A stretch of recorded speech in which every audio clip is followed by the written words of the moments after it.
Ben, can I talk to you for a second? Later, Grandpa. It'll only take a moment. Fine. Fine. What is it? I've got something to show you.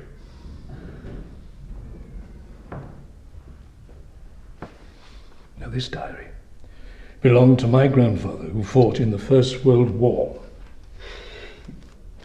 That was 100 years ago. It's got nothing to do with me. I just want to be sure that you know what you'll be facing. Now, no one in this family has fought in a war since my grandfather. Grandpa, you can't compare us. It's a totally different time. The threats we're facing now are so much bigger. I need to fight for something there that I believe in. I'm going to fight for a better world. Well, that was exactly my grandfather's thought.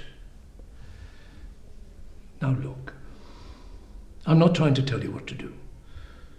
I don't want to make decisions for you. I just want you to read it. The rest is up to you. All right. But I'm not going to change my mind.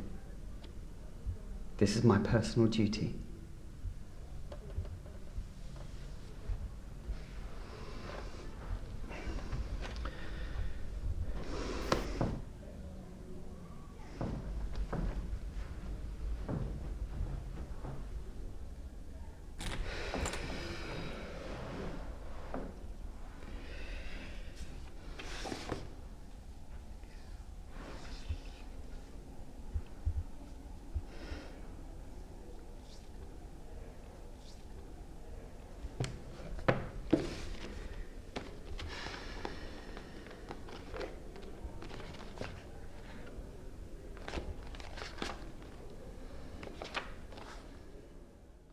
November 13th, 1917. We had heard about the Germans burning and murdering their way through Belgium. We couldn't let these immoral beasts reach our homes and families. Our country needed us, and we were promised glory and honour in return. I couldn't wait to get there.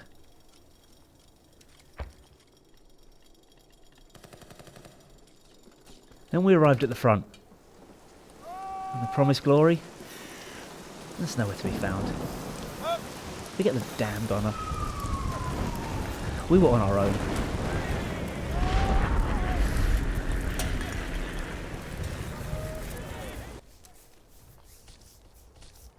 March 30th, 1918. The moment we went over the top, my friends started to fall around me.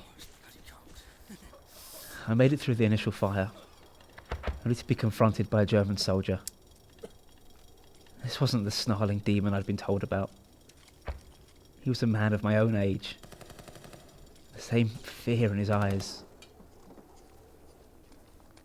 He raised his bayonet, and I gripped mine even tighter.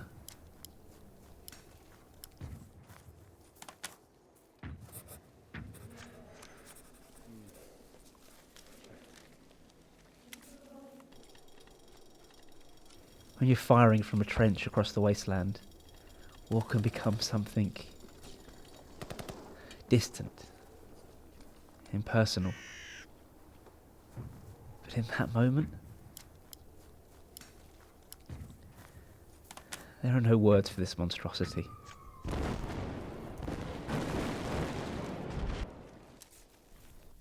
April 12th, 1918. I got a letter from Mary. I'm now a father. We have a son. I wish this would all end and I could go home and see them. I want to imagine how it would feel holding my newborn son in my arms. But I can't.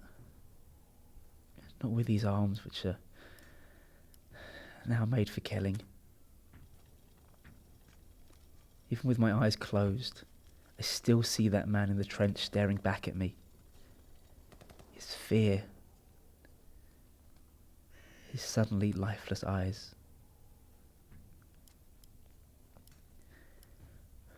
Why do we do this? End another man's life in violence and fear? Why must we endure such horrors? We came to fight monsters. We became monsters ourselves. I will never understand. I will never understand that we soldiers who barely know each other, we have nothing against each other, but we are fighting to the death. Nothing in this world can justify this slaughter. Definitely not the glory and honour of our country. This is not the kind of world I want my son to live in, or any generations to come.